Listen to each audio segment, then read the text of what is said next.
약할 때 강함 대신에 나의 보배가 되신 주 나의 모든 것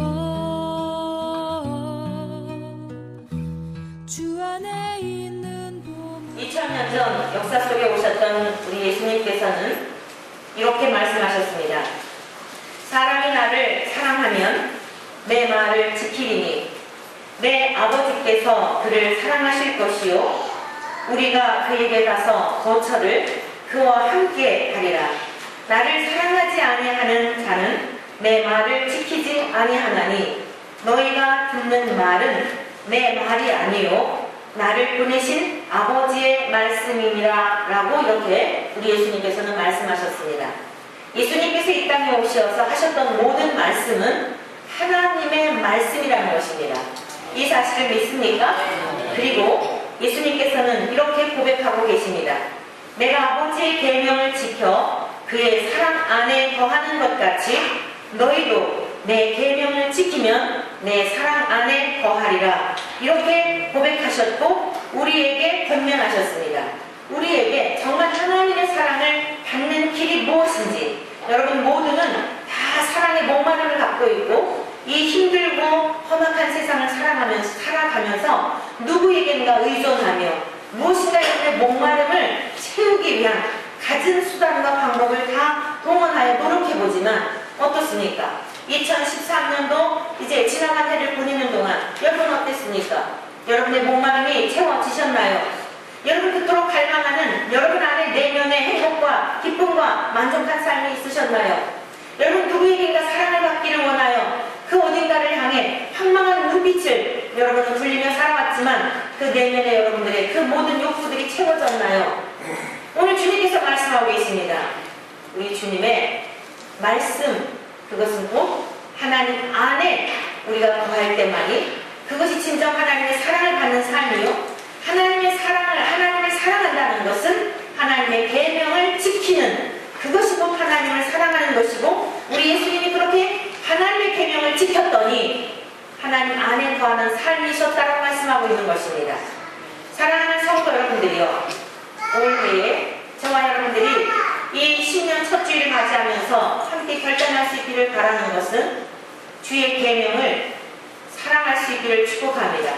주의 계명을 지킬 수 있기를 바랍니다. 그렇다면 우리가 주의 계명이 무엇인지를 알아야 되겠지요. 이 너무나 엄청난 이 우리가 들고 다니기에도 부담스러운 두툼한 이 성경책의 계명을 그 무엇인지조차도 우리는 다 알 수가 없고 수를 헤아릴 수가 없을 것입니다. 성경에 쓰여진 하나님의 계명은 대략 613가지입니다. 그런데 이 613가지를 어찌 우리가 6가지도 외우기가 힘들 텐데 10계명도 우리가 다 외우는 것 힘들 텐데 10가지의 계명을 우리가 암송하는 것도 힘들 텐데 613가지를 읽어나 보셨습니까?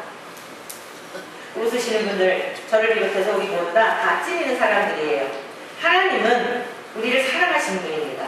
그런데 우리를 골탕 먹이시기 위하여 613가지의 계명을 알지도 못하고 평생 살면서 그게 뭔지도 모르고 살 수밖에 없는 연약함을 지닌 우리들에게 하나님의 계명을 지켜야 사랑을 받고 그리고 하나님의 계명을 지킬 때 너희가 하나님 사랑 안에 거한다.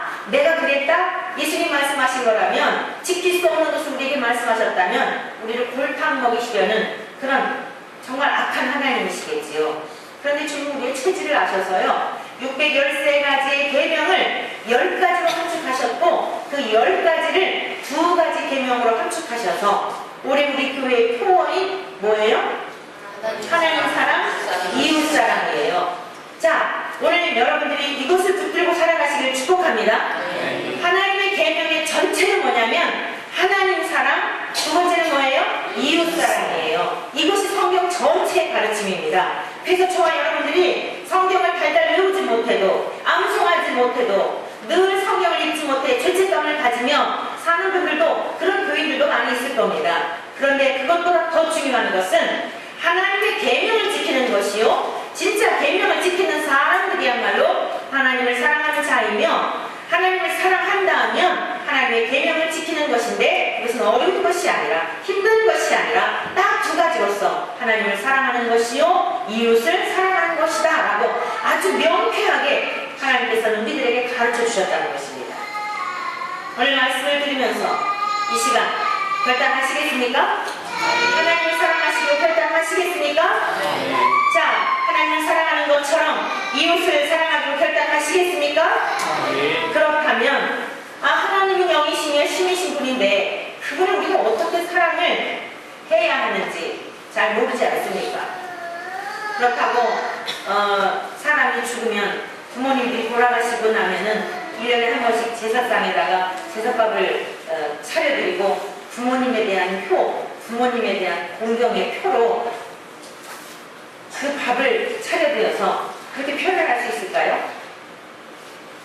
여러분, 그렇다고 해서 죽은 자가 와서 그 음식을 또한 먹을까요? 하나님 우리들에게 그런 방법으로 제사상에다가 밥 차려놓고 그것을 잡수라고 하듯 이렇게 하나님 우리들이 그런 걸 요청하고 계시지 않아요. 우리가 하나님에 대하여 무지하게 될 때에, 하나님에 대하여 잘 알지 못하게 될 때에 사랑하고 싶지만 우리는 사랑의 행위가 나타날 수 없고 우리는 어떤 사랑의 열매들을 맺을 수가 없는 것이에요. 그렇다면 우리는 어떻게 하나님을 사랑할 수 있는지, 하나님 우리에게 요청하시는 사랑의 방법은 무엇인지에 대한 것을 오늘 성경 말씀을 통하여 배우기를 원합니다. 자, 첫째, 우리 하나님의 말씀을 보겠는데요. 첫째, 우리가 하나님을 어떻게 사랑하는가? 유일하신 주이심을 믿어야 합니다. 다 함께 따라해 보시기 바랍니다. 하나님은 유일한 주님이십니다. 이것을 믿는 거예요. 자, 유일하다라고 하는 것은 오직 한 분이라는 뜻이에요. 다 사람들이 제각각 어떤 마음을 믿고 신뢰하고 의뢰하는 신들이 있어요. 여러분들이 교회를 다니면서도요, 하나님의 이름을 부르는 것 같고 하나님을 섬기는 것 같지만 성경에 기록되어진 말씀대로 믿는 것이 아니라면 여러분은 하나님이라고 하는 어떤 또 다른 대상을 섬기고 있는 거예요. 성경이 말씀하고 있는 유일한 오직 한 분이신, 오직 유일하신, 다른 신들과는 다른 그분이 하나님이시며 내가 믿는 분은 주님이시다. 내 인생의 모든 것의 주권자가 되시고 내 모든 생명까지도 그분에게 속하여 있는 나의 주님이십니다 라고 하는 것을 믿는 것이 하나님을 사랑하는 거예요. 믿습니까? 하나님은 이 세상에 많은 피조 세계에 피조물들이 있고 제각각 사람들이 숭배하는 어떤 대상이 있지만 오늘 저와 여러분은 이 세상을 창조하신 창조주이시며 저와 여러분들의 생명을 창조하신 분이신 그 유일하신 하나님, 그분은 곧 나의 하나님이십니다 라고 하는 이 신앙 고백과 함께 말로만이 아니라, 여러분 입술로만이 아니라 그분이 정말 주인이라고 한다면 우리의 모든 사고체계, 우리의 가치관, 인생의 방향이 어떨까요? 그분의 뜻에 따라 살아가는 것이겠지요? 맞습니까? 올 1년 동안 한번 우리가 이 말씀대로 순종해 보십시다. 2014년 결산하면서 오늘 말씀을 들음으로 끝나지 말고 모든 삶의 순간순간마다 하나님은 나의 주인이시지, 하나님은 나의 모든 것의 소유권자이시지 라고 하는 믿음으로 여러분들이 어떤 결정을 할 때 하나님 앞에 어떻게 할까요? 주님 생각은 어떠신지요? 제가 지금 이곳을 가고 싶은데 제가 원하는 이 가야 할 길이 있습니다. 너무 보기 좋아집니다. 좋아 보입니다. 우리 이제 젊은이들이 취업을 하기도 하고 졸업 시즌이 되면 취업도 하게 되고 결혼을 위해서 또 관연한 우리 형제 자매들은 또 부모님들은 자녀들을 위해서 그런 우리의 그 집안의 교수를 드리기 위하여 꿈들을 갖고 계실 거 아니에요? 자, 직장인들은 명퇴를 앞두고 이제 내가 이후에 뭘 해야 될까 여러 가지 계획들을 세울 거 아니에요? 내 인생의 후반전을 어떻게 살아야 할까 이런 것들 계획을 세우지 않겠습니까? 그런데 그런 계획을 세우기 전에 하나님이 정말 주인이라면 하나님, 지금 제 삶에 이런 여러 가지로 인하여 새로운 변화가 나타났는데요, 제가 원하는 것은 제 앞길에 이 길이 참 좋아 보입니다. 신장로처럼 고속도로처럼 쫙 길이 뚫려서 너무 좋아 보이는데 저희 인생의 주인 되시는 하나님 아버지께서는 어떻게 생각하세요? 제가 지금 이 길을 가는 것이 아버지께서도 좋아 보이시는지요? 아니, 아버지께서 저를 통해 이 길을 가도록 열어놓으신 길인지요? 아니면 제가 보기에는 너무 좋은데 아버지께서는 사망의 길이요, 내가 그 길을 가게 되면 하나님의 사랑에서 멀어지게 되고 오히려 마귀의 시험을 받아서 보함직하고 먹음직하고 지혜롭게 할 만큼 탐스러워 보이지만 오히려 저에게 독이 되어서 하나님의 사랑에서 멀어질 것 같으면 분별하게 해주십시오. 앞에 제가 결단할 수 없다면 장애물을 두어서라도, 하나님 갈 수 없도록 가시던 길을 두어서라도 제가 방향을 돌이켜서 하나님이 기뻐하시는 곳으로 가도록 도와주십시오. 이게 하나님의 주권을 인정해드리고 여러분의 인생길을 바뀌는 것이에요.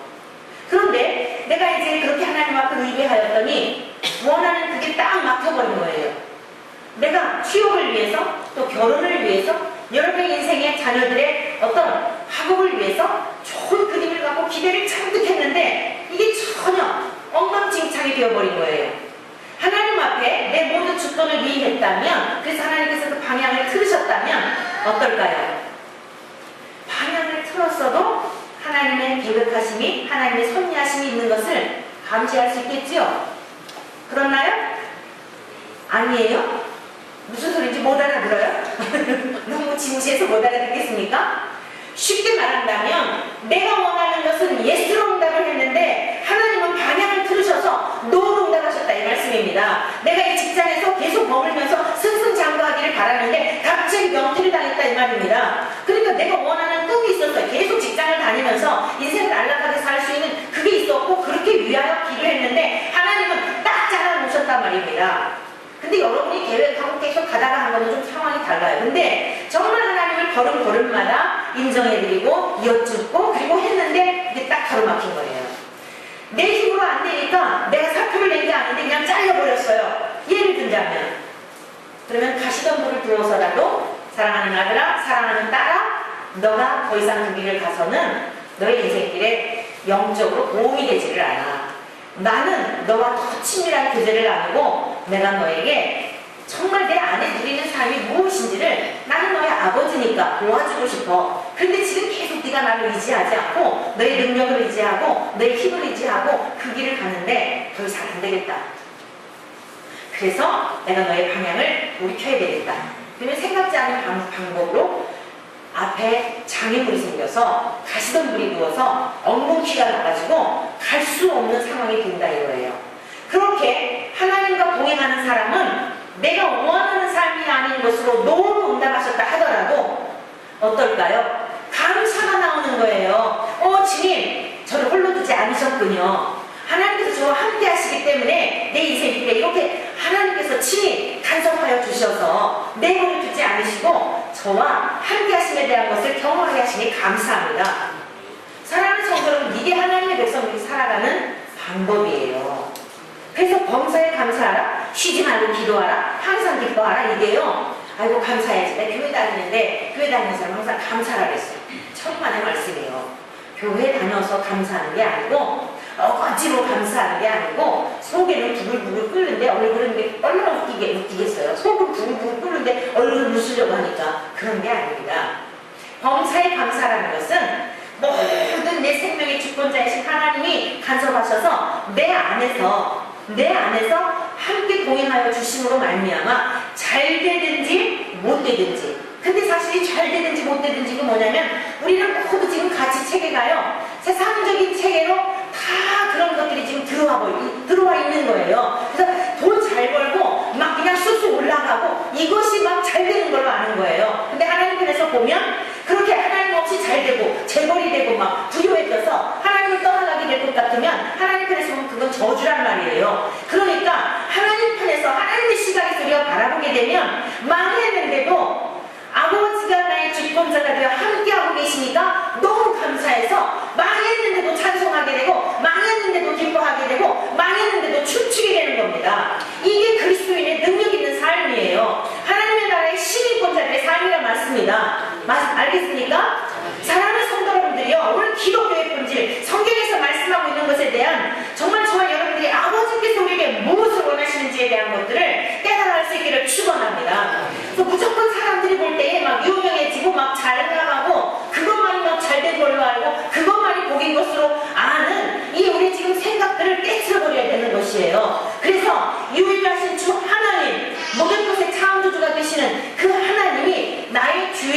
주셔서 사람들이 말할 때 잘 됐다고 하든지 못 됐다고 하든지에 전혀 개의치 아니하고 항상 하나님 나의 삶이 걸음마다 인도해 주시는 그 일을 인하여 망한 중에도 감사하고 몸이 아픈 중에도 감사하고 주님 고맙습니다. 저를 홀로 두지 않으시고 제가 너무 세상적으로 잘 나갈 것 같으면 영원히 멸망길로 갈 것 같으니까 하나님께서 사방을 다 이렇게 에워싸게 하시고 다 둘러싸게 하셔서 주님만 바라보게 해주시니 감사합니다.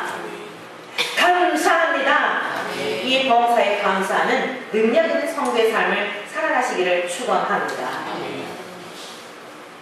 그 하나님을 신뢰하고 그 하나님의 말씀을 믿고 반응하며 살아가는 것이 유일하신 주 하나님을 믿는 자의 삶이에요. 사랑하는 성도 여러분, 하나님은 오직 이 세상 만물을 창조하신 분이시며 태어난 날도 없고 돌아가실 날도 없는 영원하신 분이시며 죽은 자의 하나님이 아니라 산 자의 하나님이심을 믿는 복된 우리 모든 성도님들 되시기를 축원합니다. 두 번째로는 우리가 예수님의 마음으로 사랑해야 합니다. 오늘 본문에 있는 말씀을 같이 보시겠습니다. 마가복음 12장 30절에 있는 말씀, 29절, 30절 말씀을 같이 보시겠는데요. 예수께서 대답하시되 첫째는 이것이니 이스라엘아 들으라 주 곧 우리 하나님은 유일한 주시라 내 마음을 다하고 목숨을 다하고 뜻을 다하고 힘을 다하여 주 너의 하나님을 사랑하라 하신 것이요 라고 말씀하고 계세요. 여기 보면은요 28절에 있는 말씀을 보면 이렇게 말씀이 전개되어 있어요. 서기관 중 한 사람이 그들이 변론하는 것을 듣고 예수께서 잘 대답하신 줄 알고 나와 묻되 모든 계명 중에 첫째가 무엇입니까? 라고 물어요. 그러니까 이 말씀의 배경을 살펴보게 되면 그 이전에 어떤 사건이 지금 일어났던 거예요. 하나님의 말씀에 대하여 능통한 서기관 중 한 사람이 어떤 사람들과 대화하는 것을 옆에서 듣고 있다가 예수님이 너무 유창하게 아니 언변이 좋다 나쁘다 이런 걸 말하는 게 아니라 그 말씀에 깊이가 있고 능력이 있어가지고 어느 누구도 변론할 수 없는 그런 놀라움을 느끼게 되는 거예요. 그러니까 서기관이 질문을 한 거예요. 무슨 질문을 했냐면 그 계명 중에서 첫째 되는 계명이 무엇입니까? 라고 질문을 하면서 오늘 유일하신 주 하나님을 사랑하라고 하는 것 이 말씀을 하셨고요. 그럼 이 말씀을 이해하기 위해서 우리가 어떤 배경 속에 주님께서 이 말씀을 가르쳐 주셨는지를 알아야 돼요. 그러니까 성경을 볼 때에 딱 좋아하는 것만 여러분 취하지 마시고요. 주님께서 대답하시되 그러면 그 대답하시기 이전에 어떤 상황에 대한 것들을 우리가 이해하게 될 때 더 깊이 하나님의 말씀을 이해할 수 있겠죠. 그러면 앞부분으로 가보면요. 자 12장 마가복음 12장 18절에 보면 이렇게 이제 논쟁이 있었어요. 그 논쟁은 무엇이었냐면은 사람이 죽은 다음에 어떻게 다시 살 수 있는가 라고 하는 부활에 대한 논쟁이었습니다. 자 이스라엘에는요 정치나 종교적으로 큰 영향력을 미치고 있었던 사두개인이라고 하는 그런 파가 있었습니다. 이 사람들은 귀족 계급이에요. 그런데 아주 영향력을 미치고 있는 이 사두개인들은 사람이 죽은 다음에 무슨 하냐 죽음으로 끝나는 것이지 라고 하는 이런 나름대로의 어떤 그 논리를 가지고 예수님께서 죽은 자 가운데서 부활한다라고 하는 이런 말씀들에 대한 것들 죽은 다음에 부활하는 것들에 대한 것을 믿지를 못하는 거예요. 그래서 예수님에게 이렇게 질문을 했어요. 사두개인들이 무슨 질문을 했냐면 자 성경 말씀을 같이 보시겠습니다. 선생님이요 19절 모세가 우리에게서 주기를 어떤 사람의 형이 자식이 없이 아내를 두고 죽으면 그 동생이 그 아내를 취하여 형을 위하여 상속자를 세울지니라 하였나이다 라고 이렇게 이야기를 시작해요. 자 모세를 통하여 하나님께서 주신 그런 그 율법에 보면은 그런 내용이 있어요. 이렇게 결혼을 했어요. 어떤 남자가 결혼을 했는데 갑자기 죽은 거예요. 근데 그 동생이 형제들이 7명인 집안이었는데 맏형이 죽은 겁니다. 그래서 그때 당시에 하나님께서는 그 형사 취수 제도를 허락하시는 어떤 이런 말씀 속에 장남이 죽게 되면 차남이 형수를 취해가지고 아내를 삼는 거예요. 그래갖고 자녀를 낳게 되면 계속 형님의 이름으로 그 가게의 대를 이어가도록 하는 이런 말씀을 모세를 통해 한 내용이 나오거든요. 레위기법에. 그러니까 그 말씀을 가지고 그렇다면 사람이 죽은 다음에 다시 산다면 7명의 남자가 한 여자를 보고 7명이 결혼을 했는데 그 부활 때에 누구의 남편이 됩니까? 첫째 남편이 됩니까? 둘째 남편이 됩니까? 하고 예수님을요 입맞게 하려고, 예수님이 어떤 얘기를 하지 못하게 하려고 이렇게 질문을 한 거예요. 그랬더니 우리 주님께서 대답하시는 겁니다. 24절입니다. 예수께서 이르시되 너희가 성경도 하나님의 능력도 알지 못함으로 오해함이 아니냐? 사람이 죽은 자 가운데서 살아날 때에는 장가도 아니가고 시집도 아니가고 하늘에 있는 천사들과 같으니라 라고 말씀하고 계세요. 사랑하는 성도, 우리 기독교에 있어서는요 가장 중요한 핵심적인 이 신앙하는 목적지가 어디냐면, 도달해야 할 그 끝자락이 어디냐면 부활이에요. 부활.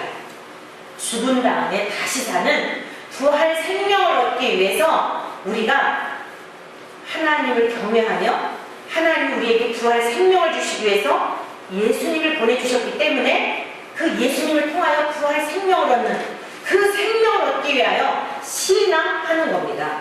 우리가 믿음으로 하나님을 바라보며 믿음 안에서 반응하며 믿음으로 살아가는 거예요. 그래서 부활 생명을 얻지 못한다면 또 기독교를 믿어야 할 이유가 없어요. 그냥 자기 아무나 자기가 원하는 조용한 거 좋아하는 그런 분들 그냥 산에 가서 수양을 닦아도 되고 정한수도 놓고 그냥 빌어도 되고 나쁜 일들 아니에요. 다 자기들 잘 되라고 그러는 거잖아요. 그런데 생명은 없어요. 생명. 부활 생명 없다 말입니다. 왜 그래요? 아까 제가 첫 번째 하나님을 사랑하는 것은 유일하신 주 하나님을 믿는 것이라고 말씀하였는데, 유일하신 하나님이 아닌 다른 것을 통해서도 우리가 살 수 있다? 우리가 잘 될 수 있다? 라고 생각하며 다른 똑같은 잡신들과 생각했을 때 어찌 우리가 부활 생명을 얻을 수 있을까? 여러분들이 교회를 다니는 이유, 목적, 하나님께 예배하는 모든 것, 이 땅에서 잘 먹고 잘 살고 하나님 앞에 기도하는 소원들 물론 하나님이 들어주셔요. 우리들을 위하여 때로 안 들어주실 때도 있지만 대체적으로 보면요 하나님을 믿고 신뢰하는 사람들의 삶을 보면 다 구하지 않았는데도 하나님께서 이렇게 저렇게 말할 수 없이 복을 주신 것을 수도 없이 많이 보아왔어요. 여러분 안 믿는다고 그러면 세상적인 복을 못 받나요? 아니요. 하나님 안 믿는 사람들도요 잘 되는 사람 많아요. 우리나라에서 최고의 재벌 총수인 사람은 여러분 원불교에 아주 철저한 사람이에요. 그러면 많은 재물을 받는 것이 복이라고 한다면 뭐라고 여러분 대답하겠어요? 중요한 것은 그 수많은 재물을 모아서 누리며 자손 만대까지 산다 할지라도 죽음으로 끝난다는 사실이에요. 생명이 없다는 사실이에요. 그런데 우리가 비록 가난하고 세상에서는 별 볼 일 없고 사람들에게 자랑거리가 없는 인생을 살다 갈지라도 예수의 부활 생명이 여러분들 가운데 들어있게 된다면, 아니 주님이 우리 안에 거하셔서 예수의 생명이 우리에게 전가되어졌다면 우리는 이미 그야말로 성공적인 인생을 살다 간 사람들인 줄로 믿습니다. 그래서요 우리 주님은 이 땅에 오셔서 하나님 아버지와의 친밀한 관계 속에서 그 교제를 나누시며 이 땅에 우리에게 부활 생명을 주시기 위해서 오셨는데 사람들이 예수님을 못 알아보는 거예요. 그러니까 자꾸 예수님을 따라다니며 배불리는 문제, 배가 고팠을 때 오병이의 기적을 통하여 뭔가 먹고 무언가 마시고 예수님을 따라다니는 환자들이 고침을 받고 이런 기적들을 보면서 즐거워했던 것입니다. 그래서 주님은 이런 배경 속에서 너희들이 성경도 하나님의 능력도 알지 못함으로 말미암아 오해하고 있구나. 사람이 죽은 다음에 그 모습이 어떠하냐면 천사들과 같다. 이 땅에서 시집가고 장가가고 먹고 마시는 이런 너희들이 지금 이 땅에서 목말라는 그런 삶이 아니라 그 모든 것들보다도 비교할 수 없는 천사들과 같은 모습으로 하나님의 영원한 나라에서 살게 되는 것이며, 내가 이 땅에 온 것은 바로 너희들을 그 영원한 생명의 나라로 인도하기 위하여서 왔는데 너희들이 그것을 알지 못하는구나. 그러면서 너희들이 정말 이 서기관들이라고 했잖아요. 사두개인들, 자기들 하나님을 잘 믿는 사람들이라고 했잖아요. 이런 사람들의 질문 속에 너희들이 성경을 아는 것 같지만 진짜 아버지의 마음을 모르고 있구나. 너희들이 정말 하나님을 사랑한다면 성경대로 믿어라. 너희들이 정말 하나님을 사랑한다면, 유일하신 주 하나님을 믿는다면 마음을 다하고 뜻을 다하고 힘을 다하고 목숨을 다하여 사랑하여라 라고 하나님, 우리 예수님께서는 말씀하신 거예요. 그런데 예수님은 그렇게 말씀하신 걸로 끝난 게 아니라 이 땅에 오신 목적, 영생을 주기 위한 건데, 내가 너희들에게 영생을 주기 위하여 하나님을 어떻게 사랑하는지를 예수님이 친히 보여주셨어요. 자, 사랑하는 성도 여러분들이요, 예수님이 어떻게 친히 하나님을 사랑하는 것을 보여주셨지요? 빌립보서에 있는 말씀을 보면 이렇게 말씀하고 계세요. 너희 안에 이 마음을 품으라. 곧 그리스도 예수의 마음이니 그는 근본 하나님의 본체시나 하나님과 동등됨을 취할 것으로 여기지 아니하시고 오히려 자기를 비워 종의 형체를 가지사 사람들과 같이 되셨고 사람의 모양으로 나타나사 자기를 낮추시고 죽기까지 복종하셨으니 곧 십자가에 죽으십니다.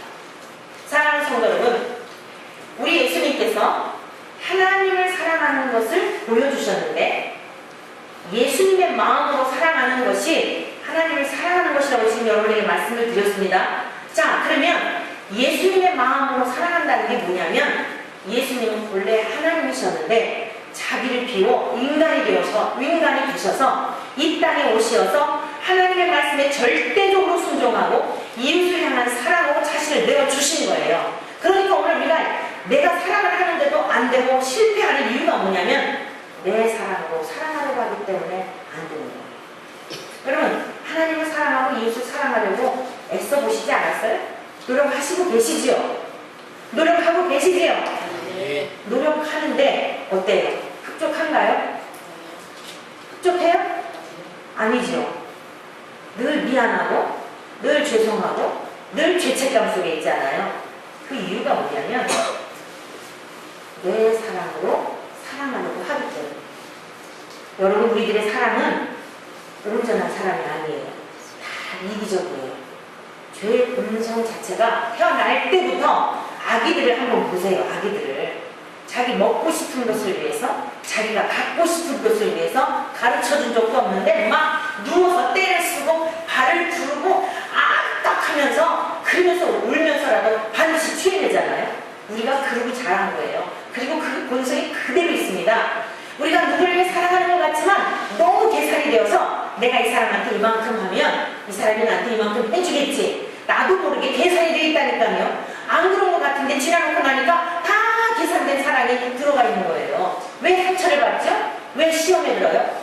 내가 이만큼 했는데 이 사람 나한테 이만큼 안 해줘서 상종하는 인간이 아니고 그런 거예요. 우리 어제 큰딸이 전화가 왔어요.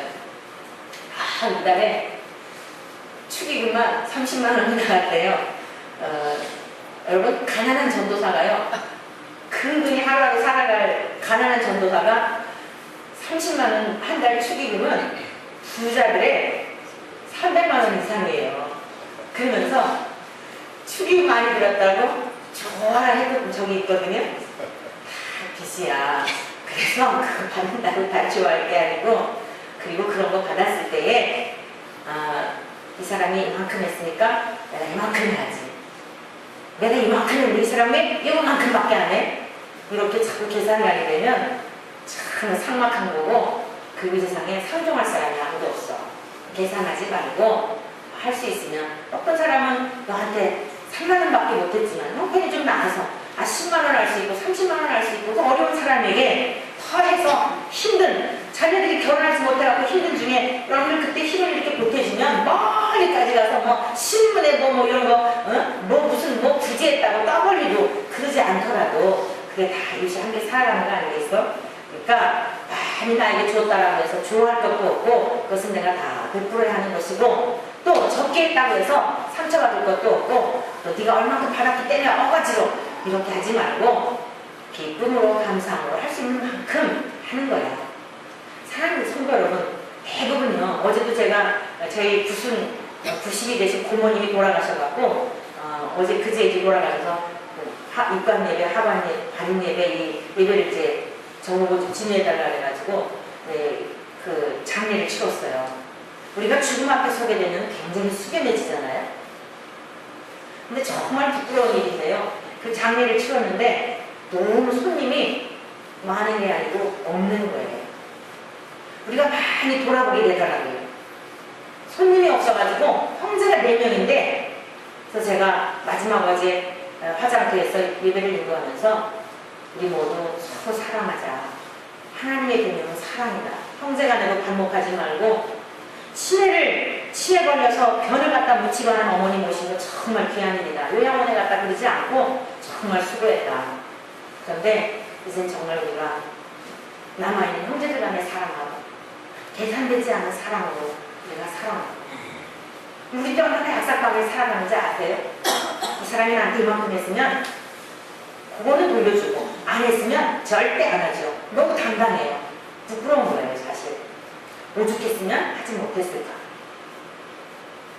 아무튼 우리들에게는 선한 열매를 맺을 구석이 없습니다. 오늘 제가 여러분들에게 정말 여러분들도 내 삶에 대한 생각해 보세요. 나한테 잘해주는 사람에게는 밥이라도 사주고 싶고, 내가 이 사람에게 잘했을 때 뭔가 나올 것 같으면 친구하고 그러지요. 아무리 잘해줘도 나올 게 없는 사람에게는요, 전화 한 통 하지 않고 문자 하나 주지 않는 것이 이게 우리네 사람들이에요. 그런데 무슨 우리가 누구를 사랑합니까? 다 계산돼 자기 유익을 위한 건데 얼마나 야가 빠진 게 우리 인생들인데요. 오늘 저와 여러분들이 하나님 앞에 정말 올해는 다 발가벗겨져서 하나님 맞습니다. 이게 내 모습입니다. 정말 하나님 앞에 진실된 마음으로 나아갈 수 있기를 축원합니다.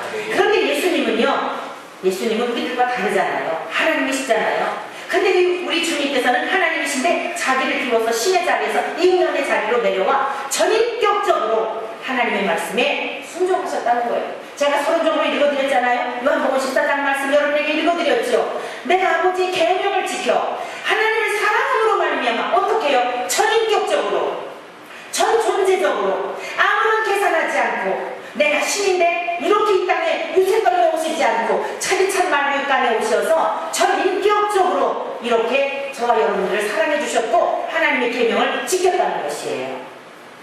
우리 원천의 가족들, 또는 이제 인터넷 방송을 통해서, 인터넷을 통해서 설교를 듣는 모든 성도들도 정말 주님의 이름으로 건면하기를 저와 여러분들이 스스로 내 어떤 무엇을 맺으려고 하는 이런 것들을 더 이상 헛된 수고를 하지 않기를 바랍니다. 그리고 내 안에 계시는 예수님의 사랑으로 나를 통해 흘러가게 하는 이 예수의 사랑으로 살아갈 수 있기를 축원합니다. 저와 여러분들은 하나님 앞에 기도를 드리는 것도, 헌금을 하는 것도 너무 계산되어져서 얼마나 우리들은 이기적인지 몰라요. 그런데 우리가, 저와 여러분들이 우리 주님을 보받아 너희는 이 마음을 품으라 곧 그리스도 예수의 마음이니라고 말씀하고 있지 않습니까? 저와 여러분들이 품어야 할 것은 예수 그리스도의 마음으로서 예수 그리스도께서 전 존재적으로 하나님이신 예수님이 인간이 되어 이 땅에 오심으로 하나님을 사랑하고 하나님의 계명을 지키는 것이 무엇인지를 십자가에서 죽으심으로까지 완전히 드러내셨던 것처럼 예수님의 사랑으로 우리가 다른 이들을 사랑할 수 있기를 축원합니다. 예수님의 사랑으로 하나님의 계명을 지키셨던 예수님의 그 마음을 본받아 하나님 앞에 순복할 수 있는 저와 여러분들이 되시기를 축원합니다. 그 다음에 우리가 하나님을 사랑한다는 것은 성령님을 힘입을 때만 가능한 것입니다. 오늘 여러분 말씀을 들으면서 아하, 그런 원리구나, 맞아, 내 힘으로는 안 돼, 나는 이기적이야. 그런데 또 우리는 다시 예수관에 있어서 노력하게 될 거예요. 그래서 또 무너지는 걸 경험하게 될 거예요. 그런데 무너지지 않는 방법이 딱 한 가지가 있어요. 그게 무엇인가 하면 성령님을 힘입게 되면 사랑할 수 있는 줄로 믿습니다. 내 힘으로는 안 되지만 예수님을 믿는 사람 속에 성령을 보내주셨지 않습니까? 오늘 여러분 안에 예수님을 믿음으로 말미암아, 나의 구원 대신을 믿음으로 말미암아 여러분 안에 하나님의 영이신 성령님이 거처하고 삼으시고 계시는 것을 믿으시는지요? 정말 믿습니까? 잘 믿어지지 않는 분은 오늘 말씀을 들으면서 아하, 영적인 원리가 그런 원리구나. 오 주님, 저에게 임하여 주셔서 내가 이제는 예수로 살게 해주십시오. 나의 죄를 죽으신 예수님 때문에 그 힘을 힘입어 하나님을 예배하고 내 능력과 내 모든 노력은 다 실패하였습니다. 이제는 내 안에 계신 예수님의 사랑으로 흘러가게 하시며 하나님께 예배하게 하시며 목회자들인 저희들은 하나님께서 우리 안에 계시는 성령의 권능으로 복귀하게 하시며 사랑하는 성도들을 성령의 권능으로 품게 하시며 나가서 복음을 전할 때에도 내 힘으로 하는 게 아니라 내 안에 내주하시는 성령의 능력으로 주의 영혼을 구원하게 하여 주시옵소서. 오늘 주의 종들의 기도가 되고 사랑하는 성도들의 기도가 되고 사랑하는 성도들의 소망이 되어야 할 줄로 믿습니다. 사랑하는 성도 여러분, 우리 예수님께서 이 땅에 오셔서 행하셨던 모든 일은 혼자서도 할 수 있으셨던 분이에요. 왜요? 예수님은 성부, 성자, 성령, 삼위 하나님 다 동일한 본질과 본체를 갖고 있기 때문에 예수님도 능력이 있으신 분이죠. 그런데도 불구하고 예수님은 세례를 받으시면서 세례를 받으실 때 성령의 기름과 같이 임함으로 말미암아 성령님과 함께 하시니까 마귀에게서 받는 시험도 이길 수가 있으셨고, 여러분 그 성령님과 함께 하시니까 두루 다니시면서 온갖 착한 일들을 행하실 수 있었다는 것입니다. 이것을 우리에게 무엇을 보여주는가 하면 너희들은 안 돼. 왜? 연약하니까. 너희들은 본성 자체가 죄성을 가지고 있어 온전하지 못하니까, 깨어진 그릇들이니까. 그런데 주님이 우리 안에 거처를 삼으셔서 그 거처를 삼으시고 우리 안에 내주하심으로 말미암아 성령이 우리 안에 계시게 될 때에 관점이 바뀌어지는 거예요. 시각이 바뀌어지는 거예요. 예수님의 시선으로 바뀌어지는 거예요. 그전에는 얄미로운 것만 봤는데 불쌍히 여기는 마음이 생기는 거예요. 할렐루야. 아멘. 저 사람을 이래서 정말 나하고는 맞지 않는다고 생각했는데 예수님의 관점에서 바라보니까 그의 고단한 삶과 지나온 날에 험한 것들에 매여 살아가는 그 영혼이 불쌍하여 예수님의 가슴을 가지고 그를 위해 기도하고 그를 위해 품을 수 있고 허물이 보여지는 것이 아니라 그를 사랑해야 할 연약한 부분이 보여진다는 말씀입니다. 이 성령의 권능으로 우리는 살아갈 수 있으며 그 성령의 권능으로 하나님과 교제할 수 있으며 그 성령의 능력으로 말미암아 사랑하는 성도들이여 하나님을 예배하게 될 때에 하나님은 그 예배도 받으시고 하나님 우리들의 모든 행위도 받으시고 그리고 하나님 영광을 받으시는 줄로 믿습니다. 우리 예수님께서 하나님께서 나사렛 예수에게 성령과 능력을 기름부터 하셨더니 우리 예수님이 두루 다니시며 착한 일을 행하셨고 하나님이 함께 하시리라고 말씀하고 있어요. 저와 여러분들이 실패했던 이유, 하나님은 교회만 계시다고 생각했기 때문 아닐까요? 성령님은 저 멀리 계신 분이고 다른 기도 많이 하는 사람, 방언 기도하는 사람에게 있다고 생각하면서 아직도 나는 성령을 받지 못했다라고 하는 여러분 스스로에 대한 믿음과 그 평가를 갖고 성경에 쓰여져 있는 믿음이 아닌 내가 복음을 가지고 믿었기 때문은 아닐까요? 오늘 정말 예수님이 여러분 안에 거하신다면 주의 성령님이 계시는 것을 믿음으로 말미암아 삶의 순간순간마다 우리 주님이 여러분 가운데서 함께 하시는 믿음으로 하나님 앞에서의 삶을 살아가시기를 축원합니다. 혼자 있는 그곳에도 하나님이 계시고 어두운 밤길을 달릴 때도 그곳에 계시고 여러분들이 죄악된 길에서 방황하고 있는 자리에도 하나님께서는 불꽃 같은 눈동자로 보고 계심을 기억하여서 사람이 볼까 봐서가 아니라 체면 구겨질까 봐서가 아니라 하나님 앞에서 하나님이 보고 계심에 대한 이 믿음을 가지고 살아가게 될 때에 저와 여러분들은 예수님이 전심을 다해 하나님을 사랑하셨던 것처럼 우리도 그렇게 사랑할 수 있도록 성령님이 우리를 들어 사용하시고 그리고 하나님은 영광을 받으시게 될 줄로 믿습니다. 올해 전심을 다해 성령의 능력으로 하나님을 사랑하시는 저와 여러분 되시기를 축원합니다. 제가 지난 주간에 글을 하나 쓰고 다짐한 게 있습니다. 끝으로 이것을 여러분에게 읽어드리며 기도를 드리도록 하겠습니다. 제가 결심한 거예요. 제목은 사랑만 하려고요. 사랑만 하려고요. 사람이 죽을 때가 되면 철이 든다고 하지요. 왜 그래야만 할까요? 사랑만 하려고요. 아무 걱정도 염려도 세상에 대한 미련이나 욕심도 버리고요. 사랑만 하려고요. 그렇게 살다가도 모자랄 것 같아서요. 전심으로 사랑만 하겠어요. 그렇게 살다가 내 사랑의 품에 안기겠어요.